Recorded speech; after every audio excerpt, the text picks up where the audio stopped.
Good evening. Thank you for joining us. My name is Gabrielle Aruta. I am the owner and director of Filo Sofi Arts. We are a contemporary art gallery based in New York City, although in the exciting news category, we are opening a new brick and mortar location in northern New Jersey next month. So please keep an eye out for news about upcoming shows and programming in our new space in Cranford, New Jersey.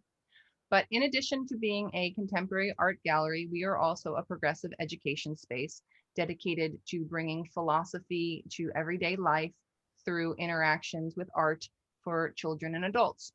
We started this webinar series in 2020 called Disclosures Through Dialogue, where we look at the lives and careers of artists through a philosophical lens. Tonight, we will be looking at the work of M. Henry Jones. I am joined this evening by our Director of Philosophical Praxis, Dr. Donovan Irven, who's with us from Phoenix, Arizona. Thanks, Donovan, for being here. And we're, yes, and we also have with us Kourosh Mahboubian, who is an art dealer and curator and also a photographer. So his skill set and knowledge related to that will also be useful this evening. And I should let people respond. I'll work on that. And then the man of the hour this evening is innovator, inventor, filmmaker, animator, 3D photographer who pushes the bounds of visual perception and the founder of Snake Monkey Studio, M. Henry Jones. Henry, thank you for joining us. Well, it's a pleasure to be able to be a part of this. I'm always excited to try new ways of getting the word out there about what we're doing over at Snake Monkey. Wonderful. That's great. So the reason how we came to, although we had, I have seen your work at Spring Break and there was an event with Contra Gallery a couple years ago also. So I had been seeing your work shown, but I became more intimately familiar with your work through our partnership with Kourosh Mahboubian Fine Art when he included your work in his most recent exhibition, Forget What You Know, this past fall at Art of Our Century Gallery. So it's been a really exciting process to learn so much about you in the last several weeks preparing for this this evening. Our first slide here is a look at some pictures of you throughout your life. Do you have anything to tell us about these photos at all? Well, we were making a film, Barry Masterson and I, in Staten Island, and we would make it with film that we wound onto the spools of these cassettes that went into the camera, and we would then process the film in his bathtub. And it was a project that went on for a few years, and we made a short documentary that was silent, but we used all this old gear to shoot all the material. And then that's my studio on Avenue A I had for 20 years. Now I'm on 10th Street between C and D. Snake Monkey is. That's kind of Snake Monkey's animation setup, the bottom left-hand corner with the Cine Special camera there and a lot of the different things that we would photograph when we did traditional stop motion and traditional ink and paint and cell animation out of the studio, and also built 3D models like the one on the bottom right that's a dinosaur.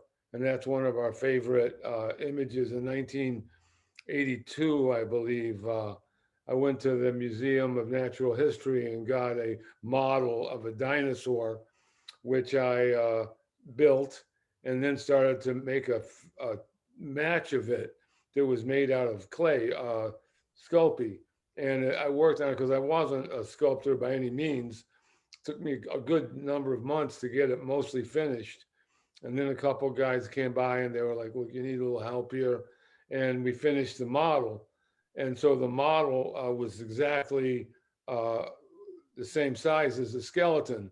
And then you can see with this rig here on the back of the back of the photo, the camera travels by that. And when we got halfway through, we switched the bones for the dinosaur and then shot the other half of the 3D photo. And it was something I had done with my friend Bob Munn from Depthography. And the idea of it was the first 3D animating lenticular. And then a few years later, I took the photo again, and this is like the second setup. And then this one is just a picture of me when I was younger. Dreamy photo for sure. I also like to see the development of the mutton chops over the years. I think that's an important chronicling that we've noted here. Well, Okay, they look pretty good because the pandemic, I was away, sure. so I didn't find any, barber shops open. Gotcha. So we're gonna look at some early influences in your life now. These are some That's the toys. abacus. Yeah. Uh-huh. That's And the abacus that my sister Terry actually had, and then she gave it to my other sister Penny, and then I acquired it ultimately, and it was one of the first toys or objects. That's from my short film. That little sculpture I made in the sixth grade, and these toy boats I made with my father when he was showing me how to use tools. This is my favorite toy I ever had, and that brings us to the rat finks, which I think we kind of didn't get. There's more of them. See all the figurines in there? That was the reason that I actually became an animator. Was I was making with my friend Jimmy Gamble, my neighbor. We would make little houses and ski-doos and boats for the rat finks that were. You could get them in the gumball machine for 5 cents, and it was a little figurine, and it was done by Big Daddy Roth. And so, there's Big Daddy right there. yeah. He did the rat thing, but the ones that we had were a little simplified, and we made, like I was saying, all types of stories and projects with them. And then when other guys kind of got involved in playing sports and dating and all that, I continued to kind of work with the rat finks, and it phased me into having something like my Slatherpuss doll. I don't know if you can see that. We've never Nice. tested it, but I can see anyway, Slatherpuss was a direct result of the work that Big Daddy did by sending out all these rat finks to all the gumball machines of all the kids. And he also happened to invent the fiberglass body for the hot rods, and was a huge, huge influence on all the outsider art and stuff. And he's my favorite, person that I could think of to get 4 pictures here. nice. How old were you when do you vividly remember the first time that you saw the character Ratfink? Yeah, I was in the third grade, and we noticed that they were in the gumball machines. And at one point we had something figured out where we found that we could cut the ring tabs off of. In the old days, you had the sodas, and you would pull the ring, and then you had the ring left over with the little metal tab. And in metal shop, we cut that, made it into a nickel. It was the same size as a nickel, and then we made a couple hundred of them, and we would go up to the, you know, gumball machines and just like empty the whole machine into a bag, and then go up to my barn and see if we got any. You know what I mean? And Huh. we did it a couple times, and then it just got to be a little too dangerous. We're afraid our parents would figure it out because they were complaining at the store. Sure. So Um, but we got enough to keep us going for a while. Very cool. That's why you have a whole bucket of them. We got some philosophers here on this panel. So Donovan, you want to weigh in on the ethics of the currency counterfeiting, or you Well, gonna children are protected from the full weight of responsibility that their freedom bears.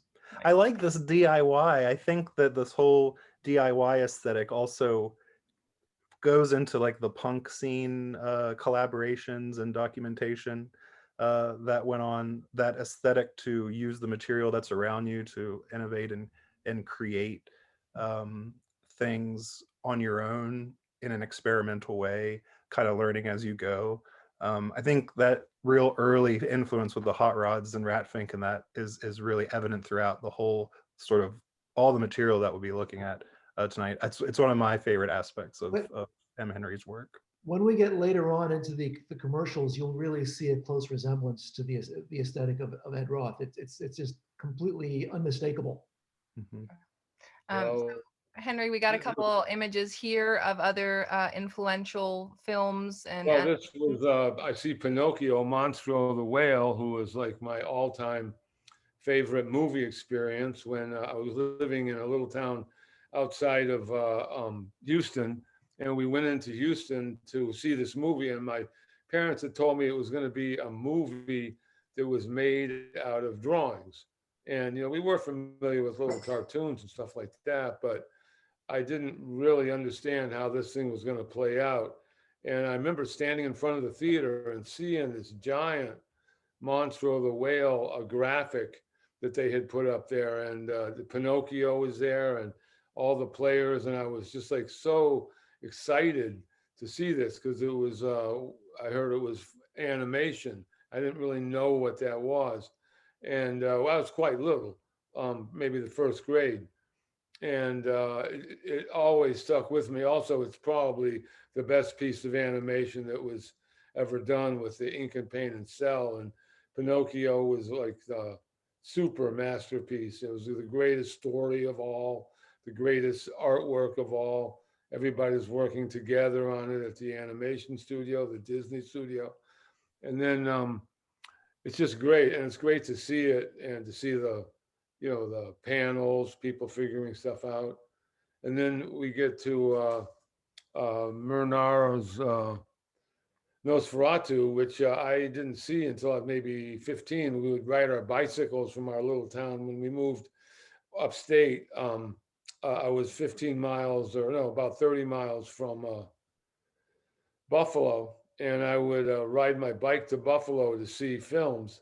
And one of them was this, which I remember I was watching it during a college class, and I was like trying to make, dress really, looking like real collegiate so that nobody would throw me out. And we also, now we have the George Powell Puppetoons up here, and they're like phenomenal influence on me from when I was little.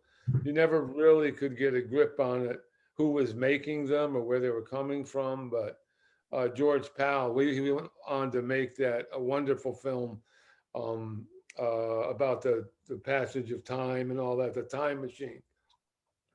And we saw the time machine with my son, and he was really impressed. And then, right, oddly enough, within a couple of weeks, they came out with a number two movie of the same. And so we saw the time machine number two, and it was pretty scary, and he got pretty flipped out. And I remember that whole thing of but these George Powell Puppetoons are by the same fellow that did that, but these are much earlier than the things that led up to that.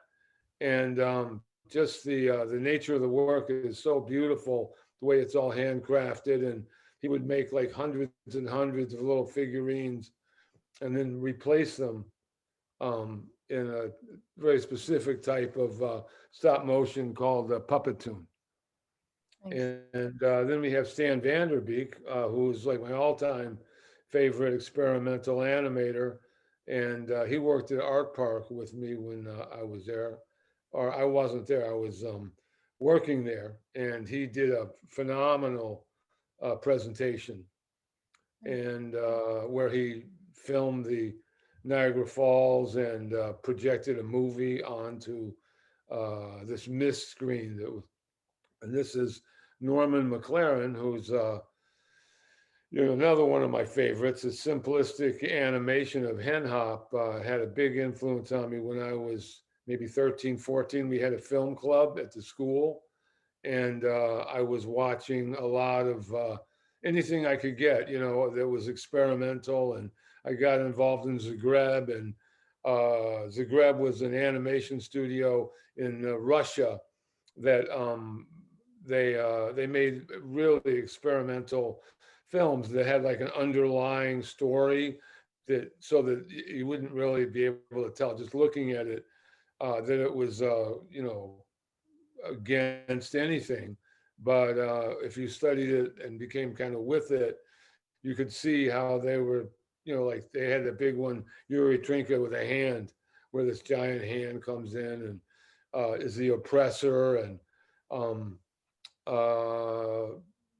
this is, This is still Hen Hop. We're just gonna watch a clip from it real quick. oh, nice. This is Yeah, my all-time favorite short film.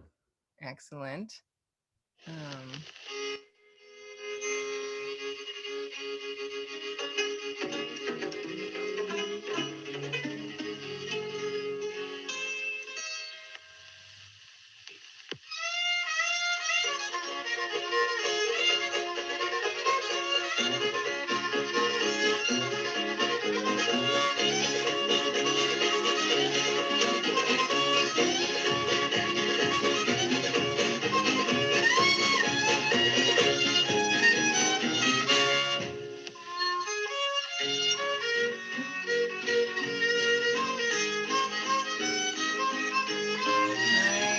I'm gonna skip around because I don't know if we really have permission to show. Beautiful. Lurky heel, put your wooden leg up and you cork one down. Hurry up, girls, you'll never get round. All painted on the actual film itself. One frame at a time. He actually painted on the film itself with this rigs that he had built, and you can see in the picture there, but he painted one frame at a time. There's 24 frames a second in a regular movie, so he had to make 24 tiny little drawings for each one of those, 24 of them a second. And then however long the set was, like maybe a minute long or whatever, 60 times that. It's a lot of drawings. But it was amazing that he was able to do that type of quality. And how old were you when you saw Hen Hop for the first time? Maybe 13, Okay. 13 years, 12, 13. That's when the film club started at my school. And I got a regular 8mm camera by going to Lockport, which is near my house. Not that near, it was a trip. And I bought a Revere because I figured out that it was one of these cameras that I had read a little bit about regular 8 cameras, and I wanted one that would let me do the animation. There's some that had a lever that went down and it would make one picture, and then you could make 2 pictures, 3 pictures, 4 until you created an animation, or it would just be on regular run mode. So the one I got had that special lever. It was Revere. And then I remember I had $5, and that's how much the camera was. And then my mother ended up buying me a roll of film. And then she's like, wow, this film is pretty expensive stuff. You know, it's almost as much as the whole camera. And so then I shot the film, and first side, I just took some photos of friends and people, kids, and, you know, it wasn't that really compelling. And I didn't really feel great about it. And then I saw this Zagreb film of, dragonfly wings on a walrus that was flying around. So I had this idea to make the short movie we'll see in a little while. Yeah, we'll get that in a second. So this is another work that was done by Norman McLaren. This is Norman McLaren, but this is his stroboscopic work, which I remember seeing this film. See, we would get the films at the film club, and then I would just stay after school every night. And if I liked the film, I'd watch it 10 times. And Pas de Deux was a very interesting film at the time. There was not a lot of stroboscopic movies at that time. And I found it particularly, it was like compelling and interesting to see. Sure. And Kourosh, you had something to chime in with us about? Well, I did actually. I asked for this slide to be included because there's a lot of motivation for me in showing it that I've worked with children. I taught art classes and film classes. So you will see 2 photographs behind the Pas de Deux photograph here. Both were stroboscopic photography done by my students who were 7 through 10 years old. So these are the works of 8-year-olds here. And I learned about Harold Edgerton in high school, and you talk about your motivation growing up and your influences, and here you are going to film school and seeing these images. this is a cycle. People are now using your work, Henry, to look at and say, wow, what can we teach our kids? And certainly in had to do with Norman McLaren, with McLaren, we look at the stroboscopic film and we say the children we're teaching now are making images that use the same technology, and it's enlightening them and developing their creativity. And God knows where they're going to take it in the future, but hopefully they'll do things with it like you have. Being a young filmmaker myself, when I was like 13, I got my first camera. And when I met Harry Smith, the first thing he said, he says, "Oh, you're a filmmaker?" I'm like, "Yeah, well, do you have a camera?" I said, "Well, I did have a camera." And he was like, "Good." But anybody that didn't have whatever they said that they were going to be, he wouldn't talk to them. He would just, just he wanted you. If you're going to be a filmmaker, you needed a camera, and if you had a camera, then you're a filmmaker. So, but the stroboscopic stuff with the kids, that's special. I really, at one point, I did a film which we'll see shortly with my son when he was 9, and that was a lot of kid influences, and I would like nothing better to have all the kids' book bags. Every day I'd have to take some kid's book bag home, because they had a pile of them there for a while, and they had the YouTube, and that was like a mind opener for the kids. I think Yeah, YouTube did absolutely. more to change society, at least American society, probably global, than almost anything. I mean, from a media standpoint, anything in the media. I Right. mean, that was like a whole new bag of tricks. Henry, let's burn through some of these slides to catch up with where we're headed. This is more Um, of the so this is people just, in yeah, motion with the more Muybridge. influences. I had If never we, heard of Muybridge, so I thought it was exciting to, be turned on to some of these influential figures in the development of photography. We have a little moving image here of, oh, uh, that's lovely. Look at that. That's great. yeah, that I've seen the donkey kicking the horse or whatever, but I've not really ever seen it on the curved zoetrope. There's zoetrope, and then there's the praxinoscope, and there's all these different scopes that were all made, just prior to when photography actually had been made. But they'd actually made photography, but they were trying to get film together, and the film together was a big thing. And Edison sent a guy to Rochester to work with George Eastman, and they worked for a long, long time, and the guy wasn't allowed to go home for Christmas to see his daughter for 2 years. But like Edison would say, don't come back unless you have that film. And they had built the Black Maria, the first film studio, and everyone's just sitting in there waiting for this guy to come back with the film. But they did make it. They made celluloid. They invented celluloid at Rochester. And Kodak is my favorite favorite product, favorite thing, favorite. I used to call it filmy because it was more film. And now we're into Yeah, so our. I'm going to pause you for a second, Henry. Donovan, this is your time to shine, dear. So every episode of Disclosures Through Dialogue, we Donovan talks with the artist to come up with some philosophical concept that's really relevant to who they are in as a person and in their practice. And so, Donovan, you want to take over and tell us a little bit about collaborative creation? Yeah, I think there's a couple of senses in which this is interesting in the context of M. Henry's work.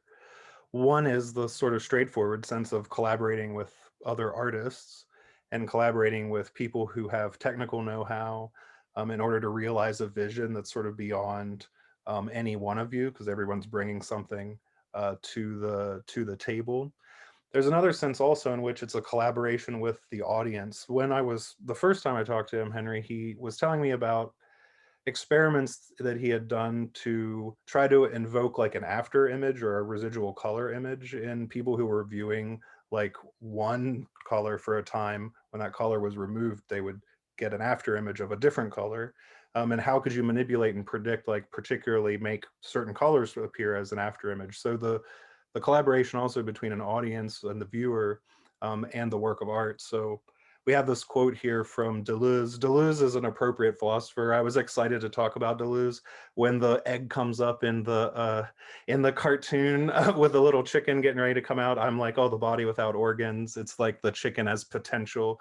All this eruption, rhizomatic geometry in the cartoon. I was like, oh, I'm gonna have a field day. Deleuze wrote books on cinema as well. So here is talking about the limits of perception. Here, it will be in the midst of things. So in the midst of it, engaging it, right in front of it, uh, making it be activated in a way. So by looking at it, the artwork is sort of activated. I think we'll see that later with the 3D photography, that it takes a viewer to really make the image come together and appear 3D. Without the viewer, it's not activated, it's not doing its thing. So as the presence of one, haxiety is a fancy philosopher word that just means two things that are similar or share similarities but are distinct in a way. Hexaity is when something is particularized, it has some characteristic that identifies it or something like that. The pretension of one by the other, or the passage of one from the other. So that sort of dialogue or movement between the two, where the looker is sort of held in the work and the work is held in the eye of the beholder. So there's a part of each in the one. So in film, you have to think that it's a repetition of images, but each repetition instantiates a slight difference. So they're the same in some respects, and they refer back to each other. The previous is contained in the next, and the next is contained in the what came before it in anticipation and so on. So they have this interplay with one another. But the only way it works is if they're also different and distinct and separable from one another. And then the eye of the beholder sort of unifies them and draws them all together and sort of creates the whole through its particular engagement with it. So Deleuze is a fun philosopher to think about. Makes me think of something that I think I read a quote from Henry somewhere, where Henry, I think maybe it was in from Soul City, where you wanted the stroboscopic photography to like kind of leave some impression like in the retinas, so that even after the image is gone, you're still like, it's still impactful and your perception is altered based on that, even though this, it's moving so quickly you can't really sort of identify it. So that was sort of in our minds here. But I think this idea that you are trying to, or not trying to, you're very actively engaged with many other creators in order to bring to life your projects. And it's that element of pushing the bounds of perception, right? That is what that is achieved in collaboration. Like if you were just in it alone, you wouldn't be this great innovator and an inventor in your field. It's through the participation with your colleagues that you are able to make these strides and produce such incredible work. Is that sort of what you have in mind in terms of your thoughts about collaboration? Well, you covered it pretty well. I do think that collaboration is like just the complete inner core of everything that we do at Snake Monkey. And that's collaborating with artists, figuring out what, drawings we're going to make, and then sculpturally, and then also working kind of beyond the bounds, where I was collaborating with Robert Parker and Margaret, and we were making metal sculptures that were actually spin, and they would key into what we were hearing about the philosophy of the seeing. We would build these sculptures that would spin with strobe lights. And when the strobe lights would fire, we had characters inside that would repeat, and they would actually animate. And the idea was trying to create an animation or bring something, animate something that's not made for the screen or the TV or the computer. These are things that you can't really photograph. They don't photograph well. They're extremely intense because you have this like work you're doing on the retina, which we've been talking about, where you blast an image, then it goes black, and then we blast another image that's similar. and we actually start to create an animated character, but it's not bound by the parameters of like a film or video or computer screen. Um, So and here it brings us around to our this is a film I talked about we might see later. I might see soon. It's my first film I ever made. And I made it in my bedroom. And it was with that hippopotamus I pointed out earlier. And he's gained wings. yeah, you can keep talking. I'll let before because the music is going to drown you out. No, yeah, it's okay. Okay, we'll let this wash over us first. Yeah, this is a good one. It's fairly short. But this was really, really significant for me because it was the first time I had ever had an animation camera, and it was the first thing I ever made, and it was fairly successful. Actually, still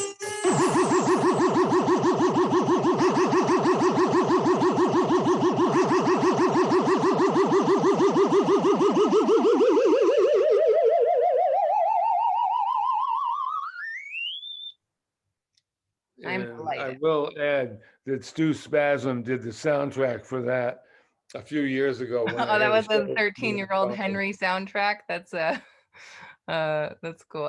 Who's the That's one of the soundtrack? greatest sounds of all time, I think. So Yeah, that was Stu Spasm in my Snake Monkey studio. That was for a show I did at the Anthology Film Archives. We took that films, the high school films, and put tracks on some of them. And this is Art Park. This was influential because we had that film club at my high school. The guy putting it on, Ray Tyson. Uh, every year we would make a bigger arts festival at our school. And when I was in the 11th grade, we had 2,800 or 5,200 people, some ridiculous. The whole town was full of people. And these corporate guys were building a big theater situation at Art Park, which was about 15 miles from my house. And they came down to see what the hubbub was all about. And then they hired my teacher away. And then he brought me as his assistant to Art Park. So suddenly I'm 17 years old. I'm working with Suzanne Harris and Charlie Simmons and Gene Heistein and Richard Nonis and Nancy Holt, who was married to Robert Smithson, who passed away in a helicopter accident photographing the spiral jetty. And these guys were doing these intense earthworks, and I got to be like, I was driving the truck to get the supplies, and it was really wonderful. It just happened, one in a million. That I just got lucky with that. And you can see that they had the whole theater thing going, so I would get free tickets to go to see all the the Bolshoi ballet. And it was and I knew that it was unusual. I could just tell. But and so anyway, at this time, you made a film you entered a Kodak film competition, right? As a high school student. yes, actually, it was the film. I actually made it between the art park was only a summer thing, and then come fall they would fold up the tent and it would shut down. It was a summer event, so in the winter I made this film called The Three Furt Knuckles, which was a clay animation film that won the Kodak Teenage Movie Award. And then, as a result of winning this award and making this film, I ended up meeting up with one of my future teachers at the School of Visual Arts. And when I was visiting colleges, and she kind of like helped me get a scholarship to the School of Visual Arts. And that's where we're at now with our film here. Mm-hmm. So we've And got a little baby-faced Henry Jones there from oh yeah, 1976. yeah, that's a long time ago. But that was outside my photo class, and they had a really wonderful photo teacher, and they had one named Cora Kennedy, who I didn't take, but she was outrageous, like a photographer, and really just such a unbelievable presence. They had told me that School of Visual Arts at that particular time, what was a lot of unusual teachers, where people were stepping in to teach there. So we had D.A. Pennybaker. Here's some shooting Bob Dylan on "Don't Look Back," I'm pretty sure. But he also made Monterey Pop, and he made a movie of. He made many movies, but he was one of the foremost people in sync sound, which was always like this unsolvable puzzle. And when I was going to film school, it was still an ongoing battle, to make sure that the camera and the audio were running together. And when I did my film Soul City, the principal photography on that, we were, still dealing with these issues. You know what I mean? We had the first time anyone had used a radio mic. This stuff was all kind of being developed and perfected, when I was going to film school. So, it was really great event. And here I meet Peter Zaremba, has me at the bottom here. And that was great. We sat together the first day of film school, first day of animation, because he was in the second year and I was in the first. And we just sat down beside one another and became really good friends. And he was interested in animation, and he showed me a little bit about photo animation. I kind of started following that because of him. And then ultimately he formed a band of Flesh Tones, and they still perform, and they put out records, and they're great. Nice.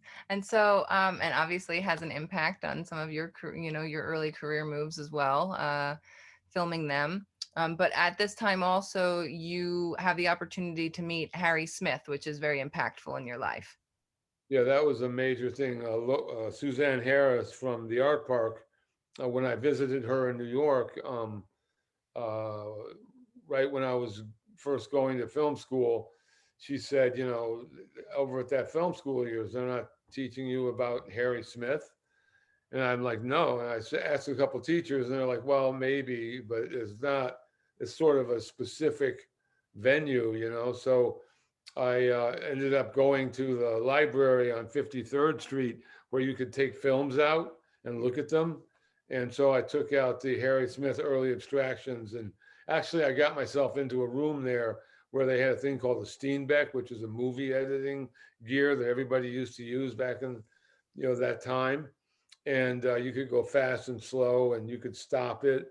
So I looked at all this hand-drawn, hand-inked work he had made, trying to understand how he could have possibly made it on 35 millimeter, 60 millimeter film, because that's the way it existed. Then years later, I figured out that he was actually made them on 35 millimeter, which is twice as big, and then reduced them.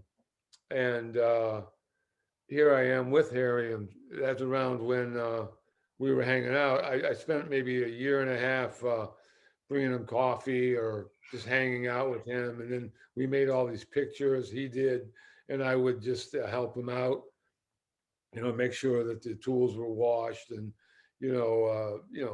mix paint and stuff. And one time we were looking for, it was a Sunday night or something, a Monday, I think it was Saturday night. And he's like, wow, if we had some sand, we could do a great sand painting. And so I was like, okay, well, I don't know how you're going to do that. And then I said, well, look at this. There's sand in the ashtray. So we took it out, and he had these like silk stockings he pulled out that he had been saving to put on the camera lenses. And we poured the sand through and it got the cigarette butts out of the ashtray. And then we did that for a little while. And then, it got to be late. I went home, and I came back the next day. And when I was walking up to his room, I realized that every single ashtray in the entire Chelsea Hotel was empty, and he was sitting on like this giant pile of sand in the room. And that was the kind of it's like a once in a lifetime, and it was like that almost every couple of times you were with him. You know, he was always a trip, Well, and so really trip. Allen Ginsberg took this Yeah, one of you guys. Just take a look at that. Oh, Allen that's true. Ginsberg's got the photo credit. How many people have that? Well, Alan was a friend of mine, not a close friend, but we would flip Harry back and forth for a while when he had gotten his leg run over by a cab, and I would have him, and essentially, you know, we bring him downstairs, and then a line would form around the block. This is much later, when he was quite ill. But then they took him to Naropa, and he lived another 8 or 9 years. He had a great time out there. So yeah, but it was always a pleasure to work on projects with him. And here is Harold, who I didn't know that well, but I did spend a whole day with him one time at the museum, MIT, uh, where he was holding, it was, you know, Thanksgiving period or something. And I came in with my fly's eye picture, and I showed it to his secretary, who was like one of the most tripped out people I'd ever seen. She had a roller deck that was about 2.5 feet high. And I asked her a little bit. She says, "Well, the guys down at the shop, they made it for me and gave it for me for Christmas." Because I used to have three, and I would tell them it was so inconvenient to have three separate ones. It'd be nice if I could have a big one. And so then I showed her my picture, and she was like, "Oh, well, if you come tomorrow at noon and don't be late, I'm sure he'll see you." And so I showed up there in Buffalo, you know, because I had come to Boston to try to get a gig for my Fly's Eye project. You know what I mean? And he pretty much looked through all the stuff, because I had brought like a satchel of a bunch of different, you know, my Apple Heart Daisy project, a bunch of different stuff I had worked on. So he had a pretty good sense of everything I was doing. And he said, "You know, you're not really meant for here. This isn't for you. Look at all the stuff you have in your bag, and it's all made. You already have your hookup. You know, you might as well go back to New York and continue to work with the people you have." So that was wonderful. But then we also talked all day long about light, and he was just a wealth. He was like on another whole stratosphere. Harold Edgerton was just, he invented strobe light. I mean, he actually, you know, melted the glass and formed it. And he was an intense fellow. And anyway, now we're looking at well, we go backwards here or not? Yeah, sure. Very good, yeah, because this is a stroboscopic disc that rotates, and it has animated characters on it that we designed at Snake Monkey with you know, Stu Spasm and James Romberger and just a whole bunch of different people. C. Chadwick we had in there, and people were drawing different versions of a woman turning into a duck, alien into pig, pig into woman, and they were all set up so that they would interact. In other words, you could, in the center was the duck, and then on the peripheral, everything you could turn into it, we did. And then they, years later, they wound up on these stroboscopic discs. And what we want to do with this in the future, the near future, is use that plastic prototyping, the 3D gear they have now, to render each one of those drawings as a puppet. And then you'll see like a head of a duck actually turn into all these different incarnations. And it's not that hard, because we have the drawings and we have the computer technology now with that little beak that goes down on the plastic, and it makes great stuff. And that's another zoetrope of mine in the in background. Yeah, we have another picture of that later. So we have the woo moment where we've reached how long the webinar is supposed to be, and we're nowhere near done. So that's another day. We will try to aim for a 45-minute presentation, but today's not the day where we've achieved that goal. But there's so much to talk about. We're happy to do it. Kush? I do want to chime in here. Henry, you are the answer to a question 16-year-old me asked. I'd gone away for the summer in 1981. I was in Europe. September, I come back as a junior in high school and MTV's on screen. And I'd missed the start of MTV, which happened August 1st because I was away.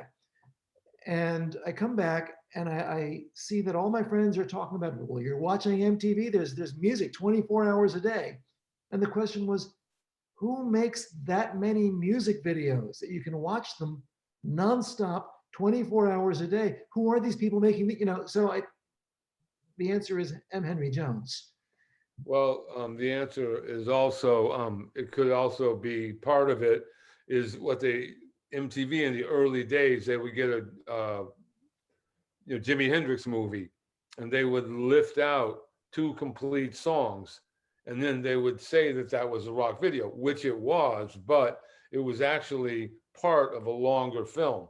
And they had many longer films that they parted the best things out of, and they got some of their material together that way.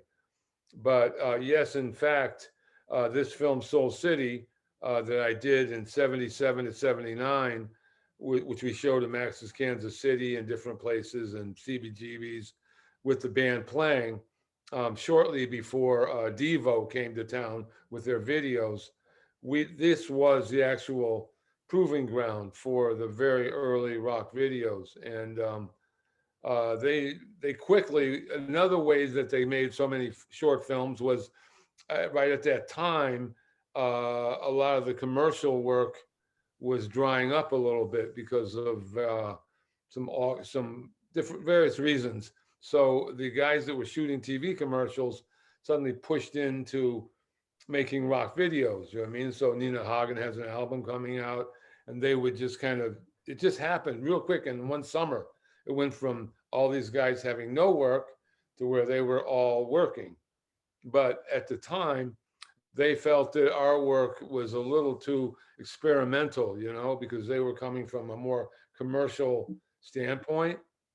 And then, years go by, the work is still there, but we should maybe try to see a clip of Soul City. Yeah, here we so go. we can keep things moving. Yeah, we need to keep it moving.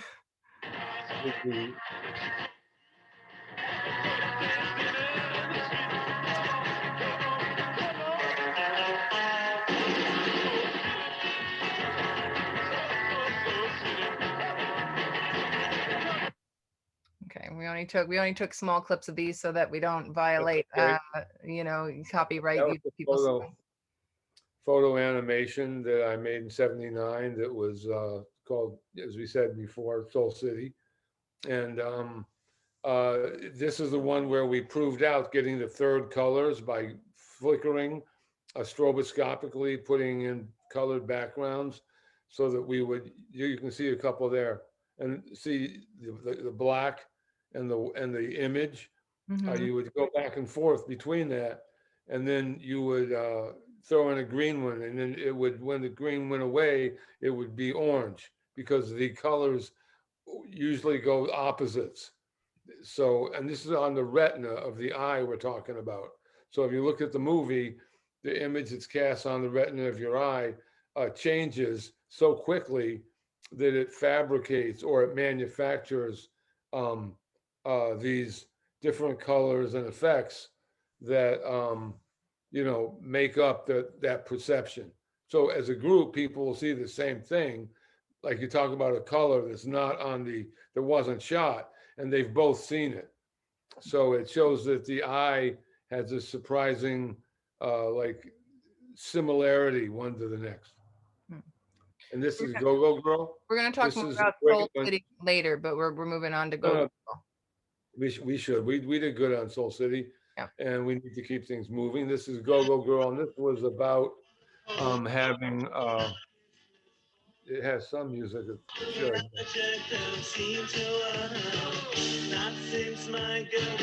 This striped background and a striped suit, and what we did is we made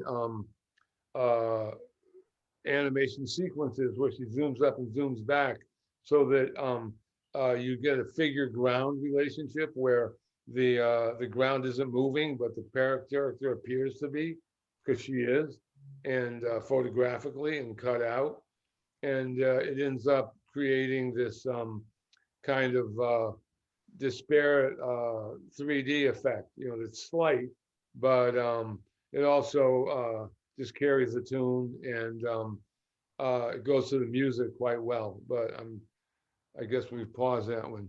Are we going to? Yeah, I'm going on to the next one. So I've seen though, this was deliberately made black and white because I've seen prints of this from this shoot that are green or sort of colorized in the background. How it was? Is there any?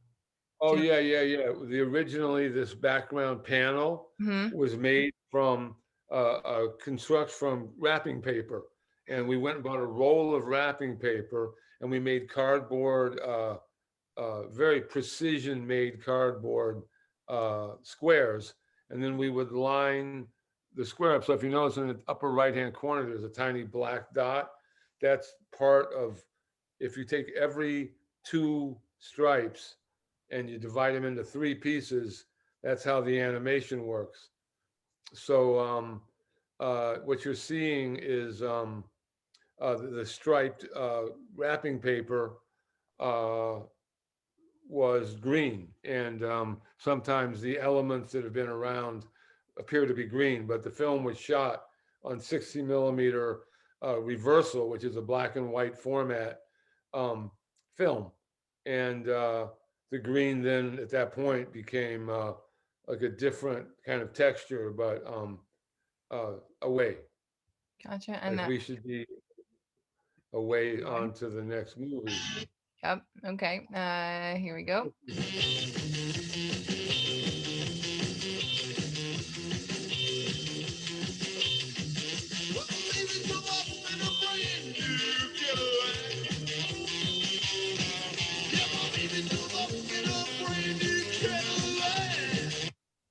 Nice. And so here, I think See you that can one? see, if I can catch it, you can really see the influence of that first Nosferatu Yeah, image. yeah, You know, exactly. Yes. So we need to stop on that. yeah. That's Peter Zaremba and Nina Bowles. She would come to the Flesh Tones concerts and dance, and he's the lead singer of the Flesh Tones. And later on, my girlfriend at the time, Lisa Baumgartner, walks on with Gordon Spaeth. And then there's four images in the shadow. But this shadow, making a movie entirely out of shadows, which is what we did. And then we made another whole movie, black and white.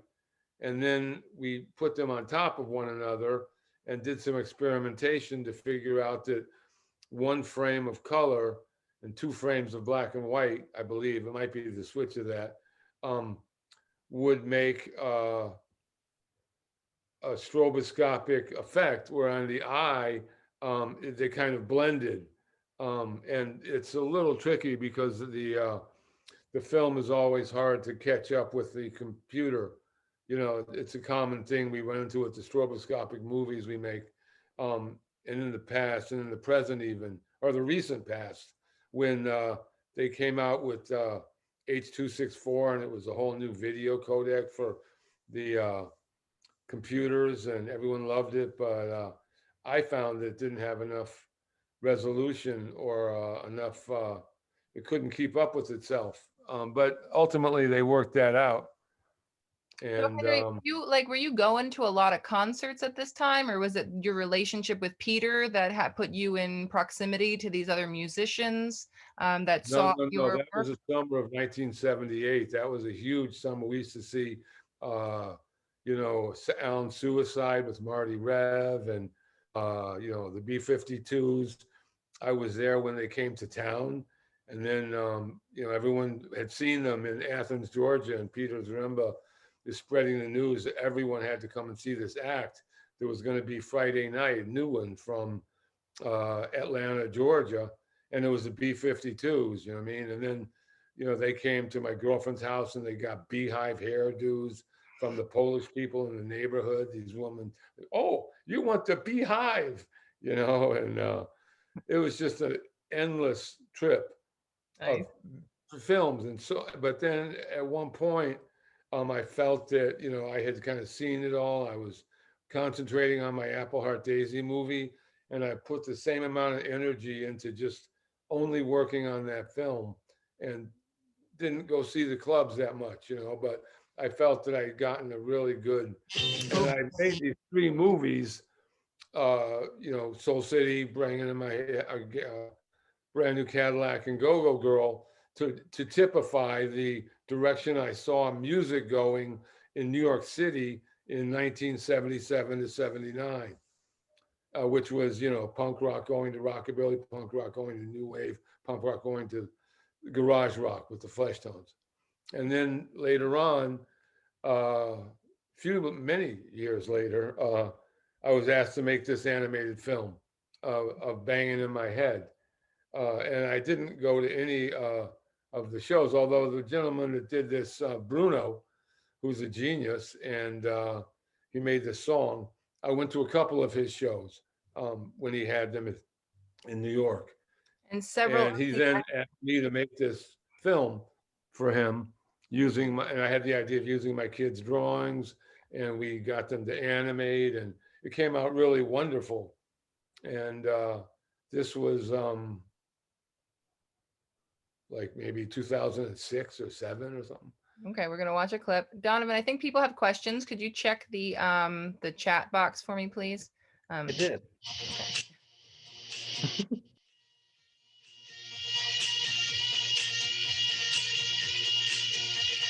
Love this.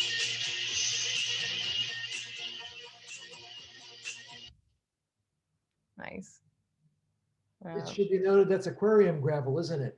Yeah, that's a glitter and aquarium gravel mixed together, a shot on a disc underneath I took a digital camera that my friend bought that wanted me to do this project. I met him in California, and he showed me how all you had to have was a small Mac laptop and a digital still camera, and it behaved much like the way we used to make movies when we went to film school. This was Michael Wolff telling me this, who actually made the best movie ever made in the East Village, which doesn't get a lot of play. It's called You Get What You Get, the kids talking about what they're going to get for Christmas. It was a wonderful film. Tom Marsan made the sets, and Susan Tremblay did a lot of work on it. Everyone in the neighborhood was in on that film, at least a little bit. But I'm surprised it doesn't get more play. But you know, it still can. Nice. It's a great one. So now we're gonna move on to look at some animated commercials that you were Sure. doing. Well, while I was making my Apple Heart Daisy movie, I was brought to meet a young person who was actually younger than me, but only by a couple of years. And he was a musician, and his family had a company that was doing eyeglasses, and they had figured out a way to sell eyeglasses using the immediate mail systems that they had going on. So I offered to make a TV commercial, which I never done one before. And it came out great, and they loved it. And I did another and another and another. And every time we did them, they would become a bigger budget and more of a production. And it was, then I would do a TV commercial, and I work on my TV commercial film. And then I switched into 3D and continued to work with these guys. And we made a 3D puppet commercial. And the interesting thing about these commercials was the way that my client, which is one guy, was able to, pretty much get them all across the blue collar states of America. So that a lot of people saw this, and people that didn't live in New York and didn't live in Connecticut. You know what I mean? They were living in Moline, Alabama, and all these different kind of more blue collar areas.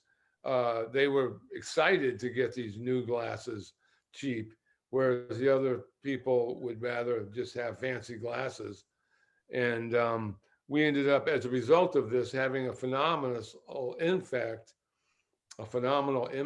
on the TV commercial industry with these animations that we made. And this on the left are some of the eyes that were made for the puppet film we made with the hot rod car. And that's from Benjamin Franklin, the kite, where the kite goes up in the air, gets hit by lightning. That was really famous one. Everyone loved it, and people would come by my shop from some other part of the country, and they would be like, "Oh, look, that's that Benjamin Franklin. We saw that." And then the TV, the mermaids, these were fixed up and animated by James Romberger and Matt Carroll. And it was wonderful to be able to have, you meet people when you have your studio, you're doing animation, and suddenly James Romberger comes in, and he worked for me for the whole summer, worked for us, and together we did a huge project. And you would have guessed that he hadn't done animation before, but he made these characters. I mean, they were actually drawn by Lauren Sotsky, who later on did the Cowgirl, which we'll be looking at the end of our show. Notice the She break out. incredible resemblance here to the aesthetic of Ed Roth, though. Yeah, I could see as why far as you I'm say concerned, that. I see Big Daddy, somewhere in the back of all of these. You can see that. Well, I wish, because he was pretty much the best. I mean, there was one or two others, but well, I'm glad that you say that. It makes me feel good. This The this guys who museum. worked on it. Oh, sorry, Kush, you got something to say? No, I was just saying it's very visible that the aesthetic, it's a very similar way of seeing things. It's your own imagery, but a very similar way of seeing things. Well, like I said, Look I at the appreciate animations and it'll be visible. it. It is true. Yeah, and This this is is from a only 2 or museum 3 of the show? commercials. The Excuse me? You had a museum exhibition. That's what this box is. This prop box. Oh, yeah, is that's from the Birchfield Penny. That was in Buffalo. We did 2 stroboscopic wheels, and we had all the fly's eye work, and the viewer I made from my 3-dimensional photography I took with pinhole cameras, 2 of them together. I built a camera that would take a stereo pinhole photo, and then it had to be viewed in a special viewer I built, which we looked at earlier for 1 second. And these all these props and that were made for the TV commercial. Yeah. With the puppets, I where the think it's puppets were really talking.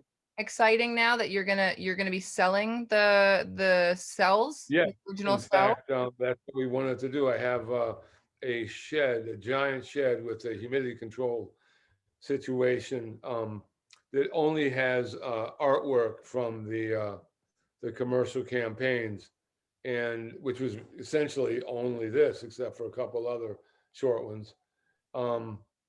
Yeah, we're going to be like putting them on these backgrounds, which we're going to make prints for, and then put the cells up and sell them so that they're not sitting in like I have a good friend in Pennsylvania on my flights, my neighbor Paul, and he says art isn't art unless people see it. And you could argue the point, but I think that there's a lot of truth to that, Sure. especially in my case, because I just assume. Do we have any of those at work? Yeah, we're gonna look at two of these commercials right now. So since we're gonna make this the longest webinar ever, so we're doing it. We're in it. Okay, here we go. We've exceeded the 1 hour mark. Everyone's going to America's Best. Where you get 2 pair of high fashion eyeglasses. Or 2 6-packs of disposable Those contacts, eyeballs. including the eye exam, for only $39.99. That's disposable contacts or 2 pair of eyeglasses, including a complete eye exam. The eye doctor. $99. Only when Nice. That was you, correct? Yeah. Yeah, that was me. Nice. Yeah. Oh, just a little. Very cool. So we've got one more. That was the puppet one. That was this looks like we're looking at it again. Moving on. Okay, here we go. Yeah, queuing the films all the time. Everyone, Oh, great. to America's Best. America's Where Best. you get Contacts two and pair of eyeglasses. high fashion Two eyeglasses. pair of elegant eyeglasses. 6 packs of disposable contacts, including the eye exam, for only $39.99. Great soft disposable for 2 pair of eyeglasses, including single vision lenses and eye exam, $39.99. And only when you come down to America's Best. Oh yeah, contacts and eyeglasses. We had two of them playing at once there. It should be Okay. noted you had many of Psychedelic. these. We like Yes. that. You had many of these available for us to show, and with time constraints, we're only able to do 2 of them. But Oh, that's okay. These have never been shown publicly because I've been sort of on a quest to think up the right way of dispersing the artwork, and so that's a good one. And we Yeah. have many cells like that. And the nice thing about a cell is that it's a CEL because it's from acetate, but you think of it also like SELL, so cell of the cells. So, And this, Henry, tell us about lenticular work. this was some lenticular photography that we worked on with Robert Munn and Sarah Cook and R.B. Schumann. We had a group called Depthography, and it was very groundbreaking lenticular stuff. We did the dinosaur I talked about before, and you saw me working on the set. And then we did some of these images were from the TV commercial, the honeymoon commercial. Where if you look on the right with the Niagara Falls, you can see there's a pair of sunglasses there, eyeglasses, and this animated, and so it made a phenomenal 26 frame animation. We would finish the TV commercials, and then I would incorporate the heart of the TV commercial into a lenticular picture that I would then sell to my client, and he would put it in the stores. But originally he was anxious about the project, so he just put them in his closet. And then his dad found out, so that they did like a seminar, or what they had like a thing. It's not a seminar where people come in and they talk about what they see or what they like.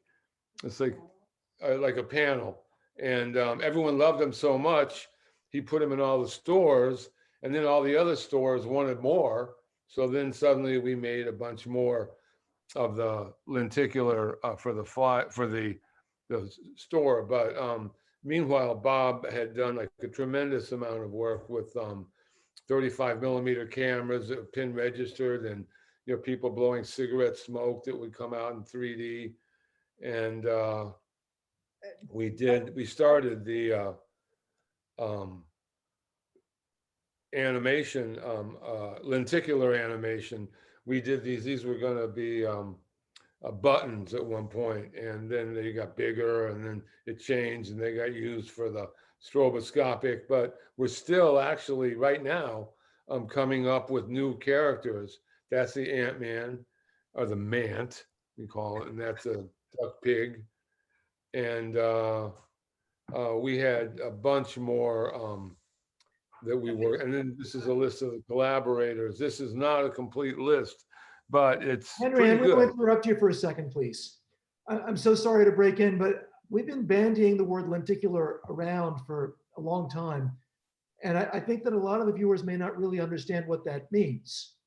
And so that maybe it's worth it to give them an explanation. If you ever had those postcards when you were younger, Right, or as a kid, that when you turn it side to side, the image changes from one angle to another. So that is what this imagery looks like. It's made of lots of little. one way of remembering it is, if you remember, if you ever saw what they call scratchy photo, where you run your finger across it and you hear that little sound. That's the sound of your nail going across the lenticular screen, which is an optical lens screen that's made up of lenticles. When you put them, it's a cylindrical lens that has is round in one dimension, and the back dimension is flat. The front is round, the back is flat. You put them side by side, and it's called a lenticular array. And then if you look at that array with the left eye you see one thing, with the right eye, you see something else. And so when you open your eyes together, you see a three-dimensional image. Or you can also have it turned the other way so that as you move it, as you rotate it, it shows you the animation. And then before we started working together, it was usually 3D or what they call multi-phase or two-phase animation. Very simple, limited animation, which is what brings us to the artwork that we've done here. You can see how the eye and the mant, if you laid them on top of the pig, that eye is slightly different. Well, everything was made to animate on top of itself so that the actual product that you wind up with doesn't have things called crosstalk, which is when one eye seeing one thing and the other eye seeing something that's so different, it can't resolve it. And then you've kind of beyond the perception that you're trying to hold everybody to. It's sort of, like you have to just let it go sometimes to get the things to work in your mind, you know what I mean? But these characters were designed to animate under a lenticular screen. And then later on, we carried that into the Molly Alien in the Fly's Eye work that we're doing now. I'm gonna look at that in a second. And so That, anyone you want to that gives you particularly give a shout out is that to? good? Yeah, it's great. I think that clears it up for people that don't know what lenticular is. Absolutely. And so not an exhaustive list, but certainly a number of key players in the development of Snake Monkey Studio and your artistic output over the last several years, right? Oh yeah, definitely. Awesome. There's just too many to mention. Esther from the Jump Start, she finished Go Go Girl. She's the reason that Go Go Girl got finished. It was one of these kind of unfinished projects. A project that was running on and on and on, looked unfinishable, but she got it done. Then she also worked to shoot an hour and 56 minutes of animation for our mega project, the Apple Heart Daisy, that we're going to be getting back to shortly. Nice. And there's my studio. That looks good. Yeah. That's a new So studio.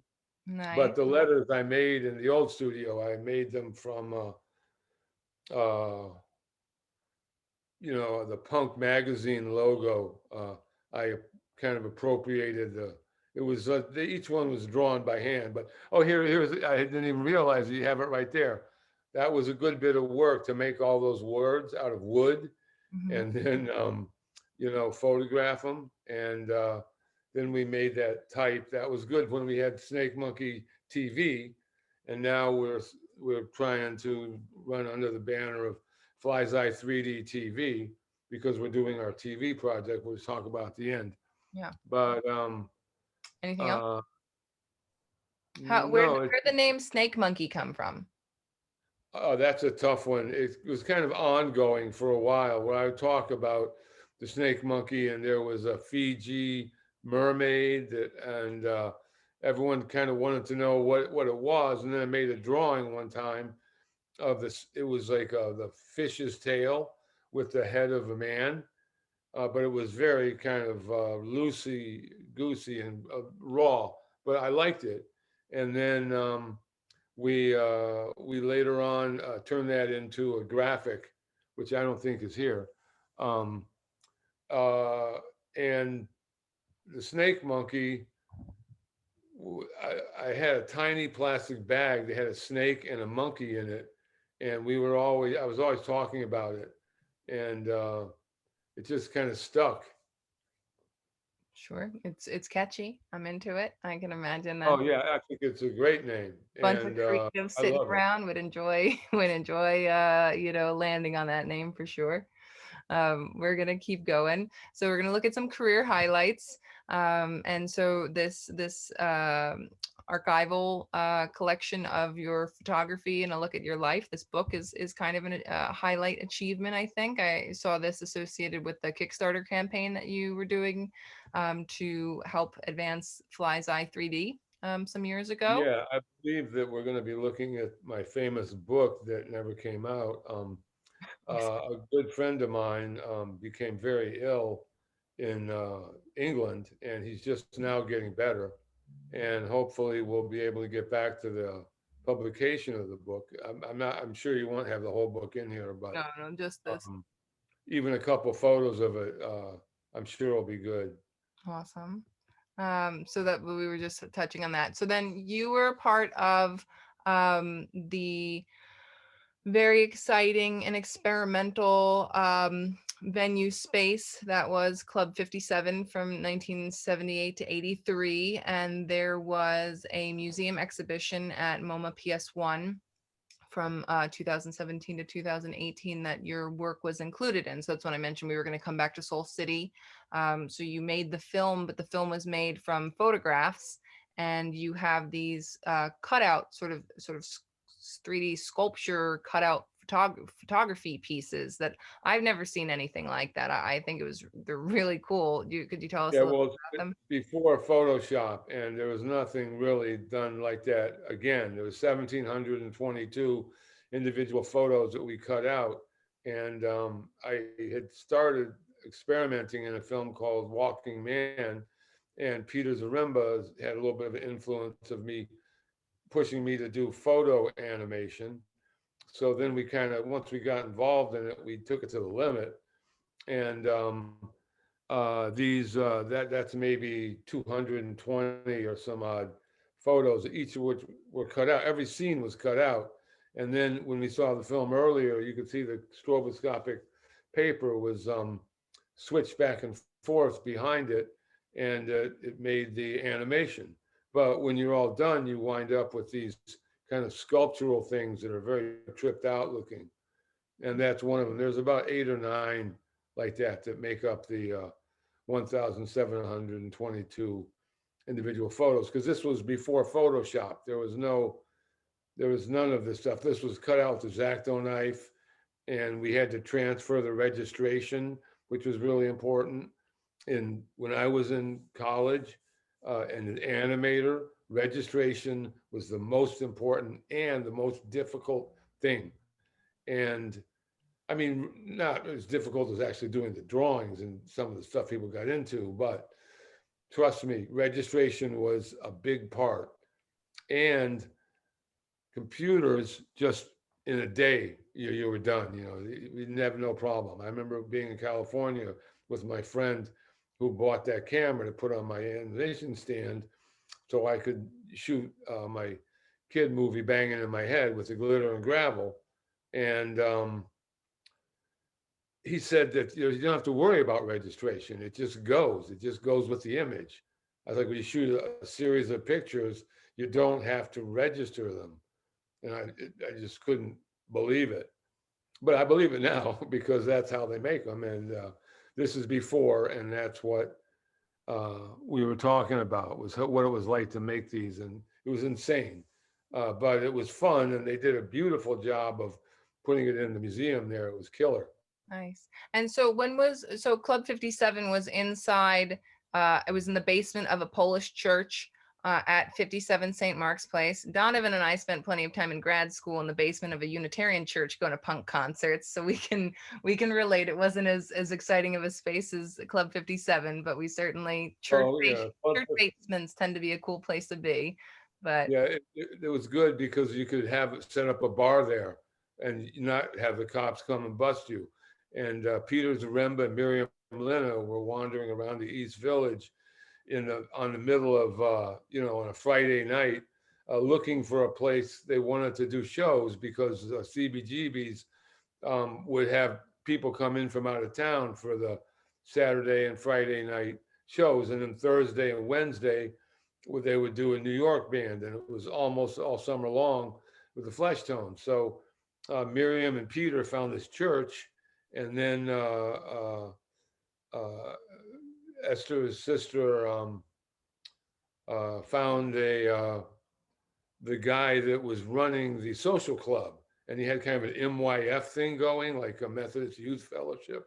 And he liked us, and then he liked the way the Flesh Tones were playing, so he let us kind of come in there And then we set up a bar, and Danny Johnson and Andy would run the bar, and we would have the Monster Movie Club. And every night of the week, there was a different project or something going on. And Anne Magnuson would, like, in the beginning, she would, I mean, towards the middle and the end, she would make these calendars, and she would have a bunch of people come to her house, and they would just come up with ideas of nights, and we'd write it all up. And then, someone would go get a Zipatone and X-Acto knife and cut pictures out of magazines and glue them to the calendar, and then we'd post the calendar, and then people would make shows and they would do different stuff. And you had all types of just insanity, and some stuff that's really crazily produced. I mean, real productions too. So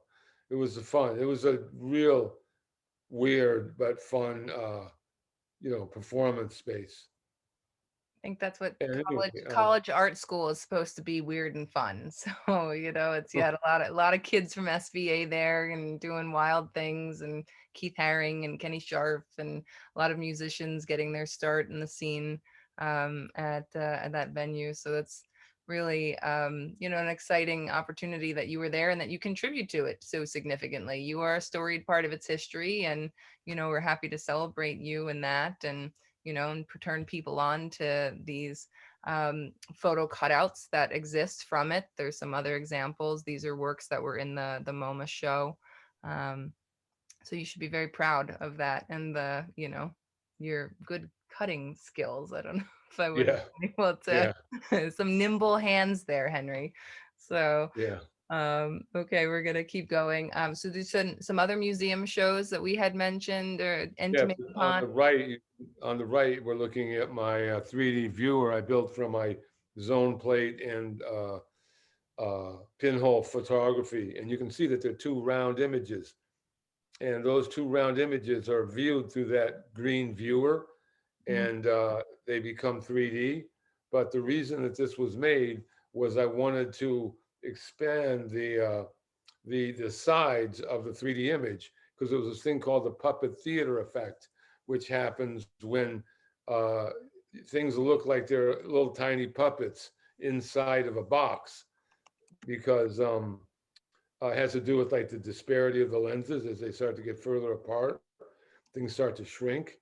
And also the puppet theater effect also comes into play when you have something like looking at the ocean, and you're taking a 3D photo, it's square, and then there's nothing on the sides, so it looks fake. It looks like it's like hanging there in space. So what I had wanted to do was combine some things that Harry Smith had said about making a peripheral image, and then also I wanted to kind of get a round image so that it would defeat that puppet theater effect, and it would also give you peripheral vision. And now with the whole VR thing, this thing is like archaic. But when I did it in '85 or '86 or '83, it was quite unique, and it's still cool to look at the pictures. And this is from the Gaga Art Show, and some of the other stuff is from the show I did at Birchfield Penny, and the stroboscopic uh, flying slathopus is really a good example of the stroboscopic work that was done, and still exists. It's just waiting for a museum to find a home for it. Nice. That would be great. We'll try to help with that process.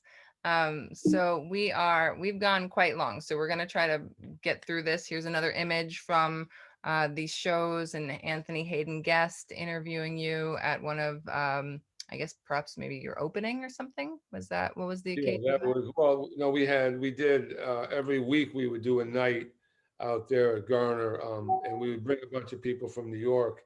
And this was a night when he interviewed me, and we just had this phenokistoscope wheel I did, and we just kind of slid it over for the background. And Anthony and I were talking about, all the stuff that he wrote a huge article in ArtNet about that show at Garnersville. Nice. the Garner Art Center.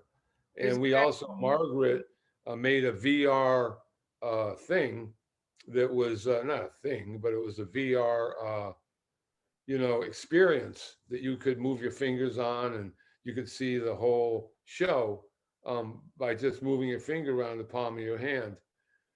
And I thought that was remarkable. And a couple other big things came from that show. That was put on by or curated by Jonathan Shore.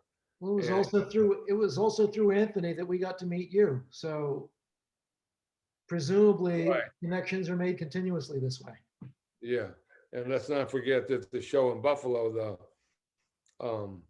the Birchfield Penny, was Tony Bannon, who's the director of the George Eastman House for many, many years. And I was worked with him at Art Park. I was one of his main people. He was making a short film, and I assisted him throughout on that. And we became very good friends, Tony Bannon, and that was great to do that show in Buffalo. So now where are we? Yeah. We got some Um, more pictures here. Yeah, we're gonna go. I just want to Trying point to out wrap that it up.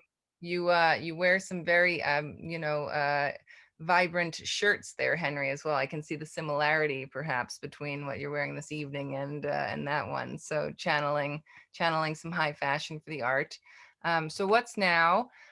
So Fly's Eye 3D. So this is this Yeah, is that's not what a we've been new working station that we're gonna on speed up, for but the last few years. And what this is particularly, this is one phase of the work that has to be done. We took a lens mold that we had made many years ago with David McCornack and my neighbor Paul Eilbacher. And we filed down all these plastic lenses, which were balls that we bought on Canal Street. And then Paul glued them all together after he first ground the sides of them off. And then what you're making is a lens like that you put the picture on, and when light comes through the behind of it, it makes what they call a virtual image in the room or behind the screen, and it looks fully 3D.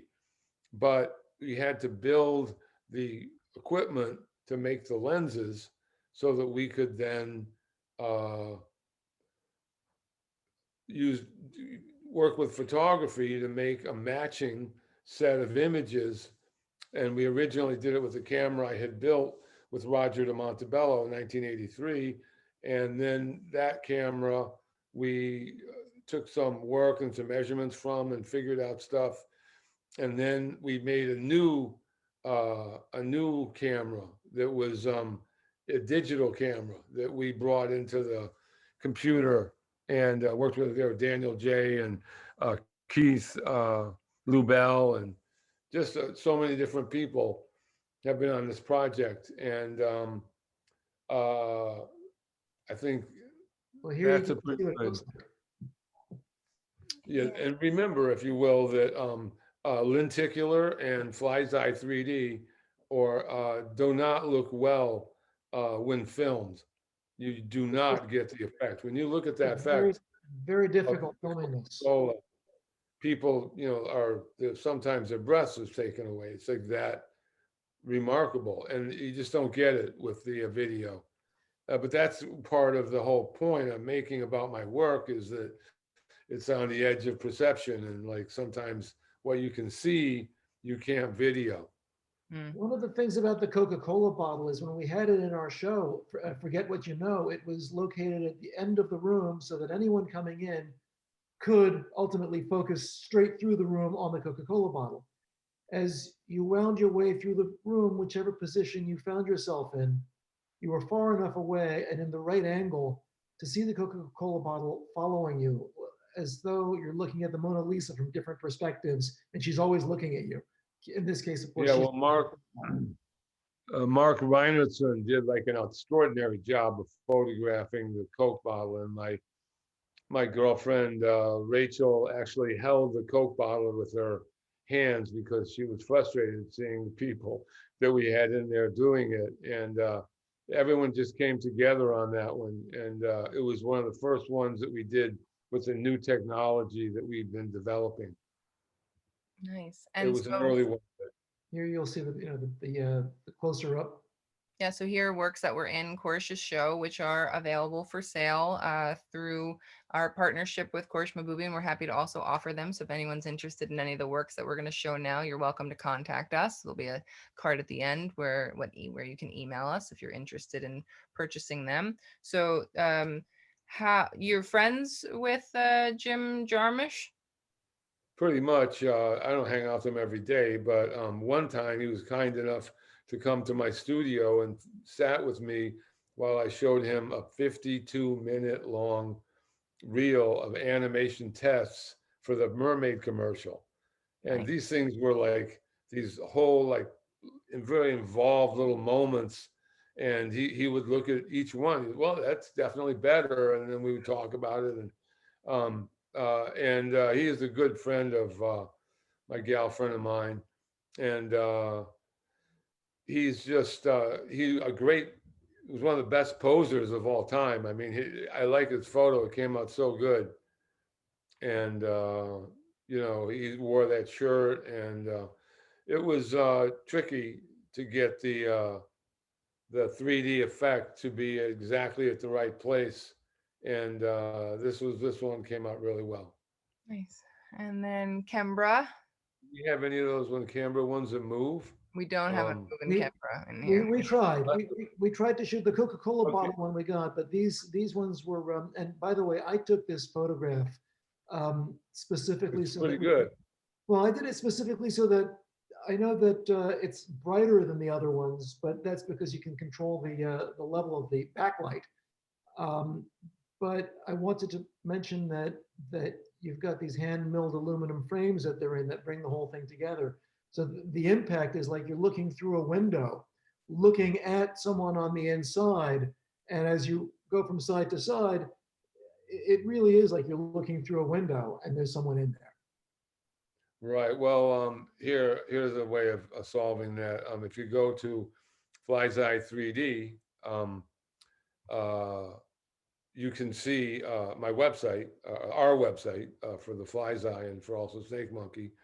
You can see a couple animations where you can see the actual what's actually going on with the picture, where it's moving and so three-dimensional. It's outrageous, but without having them moving, it's a little tough to convey that. But it's just a hop and stepping away with the mouse. Sure. And This these was are great. also a difficult image to get because you had to time it specifically to capture the strobe, but this is a piece of sculpture. Henry, you like to call it the canned ham sometimes because of the shape of the box. Yeah, I took a canned ham and I drew it onto a piece of onto a sheet of paper, and then I enlarged it at the copy shop and cut it out, and that became my pattern. And that rounded shape was I have two shapes I do for cutouts when people look in.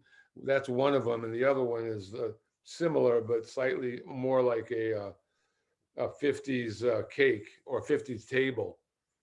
Anyway, yes, in fact, and that one was done all out of wood with mechanical parts that I acquired. This other one on the right was done by Robert Parker, and you can't really see that. As you can see a good bit of the metalwork in the front, and it's on a metal disc, and that was a wooden drum that I made to retrofit onto this to a motor that was bolted down, and it spins the sculpture and the strobe light fires, and the snake monkey swims, and it's like a big winner. People love it, and it has a giant metal hood that goes on top of it, and then you look through a viewing port, almost like you're on a boat or something, and you see the snake monkey go by. And as he's animating, he also travels. So this one animates, but it stays in the same place. And Yeah. this is the man ant that We don't have them moving, but you can, there's definitely video of them online to find. Yeah. So then we're Do moving on to what's we next. have the beat? We Oh, have the bees well, coming up. One thing, I know Slatherpuss isn't like something coming up particularly in your world, but I love this character so much, and I absolutely want to have any iteration of it in our new gallery space in New Jersey. Also, I say the word Slathopus to myself sometimes, just with your accent, it's like very charming, and it's such a wonderful character, and you can so see the influence of how you just got turned on by these ideas and these kids' toys and animation as a child, and you've just run with it. And I think that it's really wonderful to see that development and also the consistency in your work. Like something touched you and you have continued to push the envelope and work on it. And there's so many iterations of this character in different media. And I just really admire it. And I think it's great. And I would love to help support the, a larger acknowledgement of this character in contemporary art, and see, what we can do with it and where we can take it. Henry, would you Well, hold it up to the camera? Hold it up to the camera close, the Slathopus. can we see that? Closer, closer. I like him Yeah, flying. Yep. there we go, there we go, Nice. yeah. And this was a dream that came to you when you were a kid? Actually, this did come to me in a dream, which I described in the Garner Arts interview with Anthony Hayden Guest. But yeah, I had this dream that I was like looking up, and I saw that this giant character, much like that, almost identical to that, looking down at me, and I was on a like a treadmill, and it was a waterfall, and there was water rushing underneath me, and the Slathopus was talking to me and trying to tell me things, but it was hard to hear with all the water and the sounds and everything. And then ultimately I got washed down, and I remembered what it looked like, and I made one in high school, and that ended up becoming problematic because we blew out the kiln, and in the process of blowing the kiln up, we melted the sculpture, so we had to chisel it out of the bottom of it. But I remember a few years went by, and I was sitting at my house, and there was some clay there, and I just made it up real quick. I thought, oh, well, I did that in high school. Yeah, yeah, yeah. And then, but when this one, the one that we have now, got made, we were having a show coming up at Depthography, and I literally took the doll all over the East Village, and one person fixed his flipper, and someone else fixed his nose. I would leave it there for a half a day and come back, and that was what we came up with. That one. And this one, Daniel J. turned it into a digital file, so it was reproducible. And then I had these made recently. These are slightly smaller than we normally do, but it's a good size, and it's our new size. I like it. And Okay. now we're at the 3D TV. Yeah.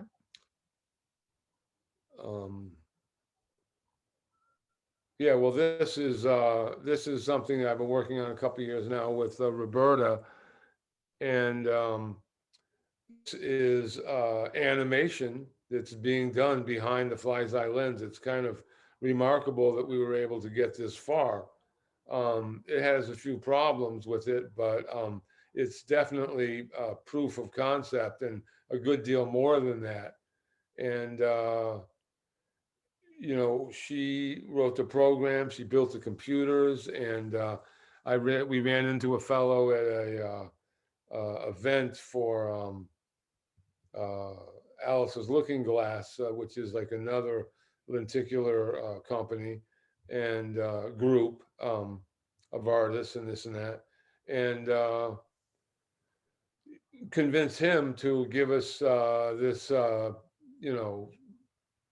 $1,500 4K TV, and then a number of computer parts that we needed, and we made this as our demo, and he loved it, and he's still showing it to people, trying to get someone to want to like kind of go through it and perfect it, and but it's working right there.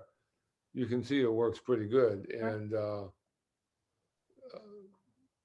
we're excited Roberta. to see what where you take it, you know. Well, yeah, well, that's what we take it to the bank, and someone gives us money and says, like, yes, Taking it this to is something that we want to fund. put it out there, And it's not Henry, that you far know. away, That's good. I can't believe maybe that. this is the start of a GoFundMe campaign. Yeah, I like it. So, okay, and then there's something else very exciting happening in the art world right now, NFTs, non-fungible tokens. And there is this boom happening in the digital art market where artworks can be tokenized and traded through blockchain platforms. And there's a level of sort of safety of provenance because this token is securely handed off to people for clear title. And whereas in so much of this digital art has been able to be just kind of stolen or used without kind of proper ownership. So to make there be a concrete value associated with digital files is an exciting thing. And certainly it has brought a lot of artists, creatives who otherwise haven't had the same kind of outlet or access to collectors to suddenly have their work exposed to thousands and thousands of people with lots of money. And it's an exciting thing. And Christie's is having a sale right now that ends tomorrow for an artist named Beeple, which is the first time that they're selling work through these platforms. And so we were talking to you about it, and now you are also doing it for the first time, and we are really thrilled to be a part of this with you and to have nudged you towards getting in there right before, this is a historic moment for artists. And you got in right under the wire. Tomorrow is the day where things will, that's the moment, like before that Christie sales end.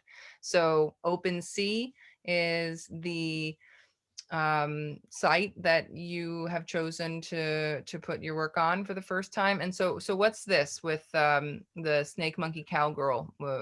There was something in your hand from when we came to visit you for a studio visit this summer. Oh, And yes, yes. This is a stroboscopic praxinoscope that I made that had the dancing cowgirl on it.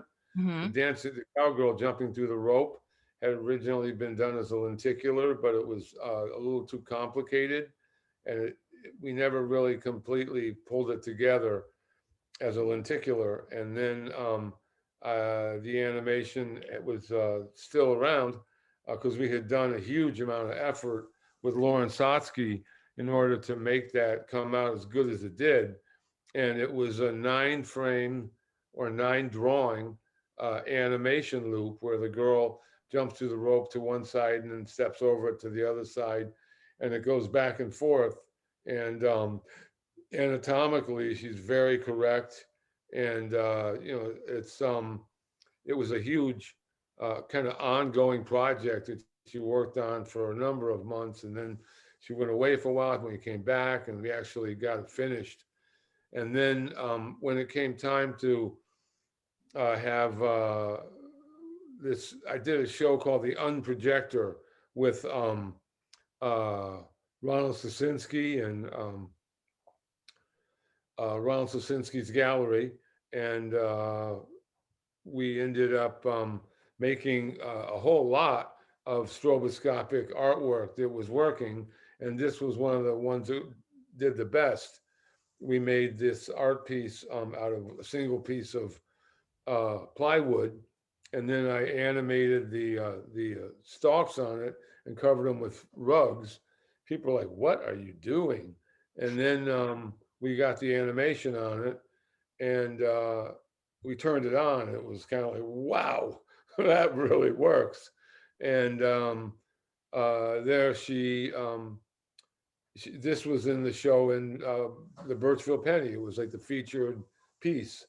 And this is a black and white line drawing that is a copy of the actual artwork that is in color. We have it in color. And this is what we're offering as our first non-fungible token. And So just to clarify it, Henry, the initial offering will be a series of these individual drawings with the intention that the master sort of piece that's going to be put up at the end is the animation, the digital version of the animation. Is that correct? That sounds right. nice. That is what we understood. What I had understood earlier from our discussions was that these are going to be a series of drawings culminating in the actual whole work that can be bought as individual pieces, or then the whole work as an animation. That's a much. Oh yeah, that definitely is true. If anyone is interested in the link, we can send it to you because it is a private sale for the first time. So I don't believe it's, my understanding, Roberta just sent a message. I don't think it's publicly searchable on their domain yet. So if someone wants to inquire about purchasing the work, please contact us and we will send that to you. So Henry, congratulations on this. This is the start of something new for you and another pipeline to expose your work to people. And I think it's really great that you have taken advantage of the moment and are on it. And pretty solid image to start with, timeless, you know? So that She looks good when she's animating. She really I looks bet. good. So, okay, so then we're only an hour longer than we should have gone on this. It's been really wonderful to spend this time with you.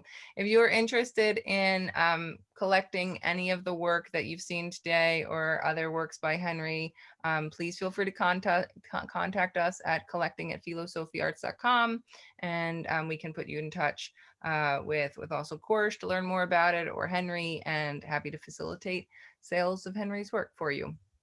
And then with every one of our webinars, we recognize that there's so much to talk about. We can't possibly fit it into an hour or an hour and a half or nearly 2 hours, where we end up with more questions than answers because the artists that we look at have such interesting lives and stories. And so Donovan, would you like to share with us some thoughts about the philosophical question that we will end tonight's webinar on? Yeah, the collaborative nature of M. Henry's work, I think, really asks the question about the nature of collaboration. And there's a sense in which, yes, of course, artists can sort of work on their own, or they can collaborate with other artists or other technicians that can help them to transcend their own technical limitations to create something new. But also, what are ways in which that the audience are collaborators, or our audience more than just merely passive consumers of art? Not to mention the sort of material conditions that support artists, supply chains, materials that have to be processed and all that. So this question is sort of about the nature of collaboration and artists within communities that support and inspire them, and that they offer a vision of the world back to. So nice. Thank you. Kourosh, do you have any last thoughts? You begged me not to discuss the collective unconscious. You really did, because it comes up every time. But I just want to mention that what Donovan said, in the spirit of collaboration, we as a society believe in certain things that are universals that we all share, and you can't start a business without there being schools and roads for people to study in and travel on. You can't create artwork without having audiences willing to look and without having supply chains, as you mentioned. And this idea of collaboration is a whole new one for me to just consider in terms of the art world and the art market. But it's one I deeply believe in and love to talk about. Thanks. Thanks, Kourosh. And so on the note of collaboration, it takes a village to make these things happen. This PowerPoint would not have existed if it was not for our team member, Tatiana Nicholas, who is our Director of Communications and Canva PowerPoint extraordinaire. A lot of work goes into this. Tatiana, we love you. Thank you so much. And on Henry's team, Emily Ferrara, his studio assistant, has been a tremendous help also would not have been able to get this together if it was not for her organizational management and, being on us to get things in order and get things right. So we're very thankful to both of those team members for their role in bringing this together. Henry, do you have any last words before we close? Oh, just that, yeah, just follow your dream. Like it. That's, You give us more things to dream about. yeah, definitely. Okay, well, that's awesome, Henry. Thank you for that. And yeah, it's amazing. You've been doing that since you were a kid, and you have a career unlike anyone that I've encountered so far in the industry. And it's really been such a pleasure to learn more about you. And we're really looking forward to continuing on a path with you to try to do whatever we can to spread the good word about your work and see you in more museum exhibitions and see your work collected and placed in all the right places to help Sounds great to me. help you keep the dream going. So thank you everyone so much for joining us. And one of these days we're going to make a 45-minute webinar. It's that's the dream I'm following. So, we'll see how that goes. And you are all very appreciated, and we will see you next time.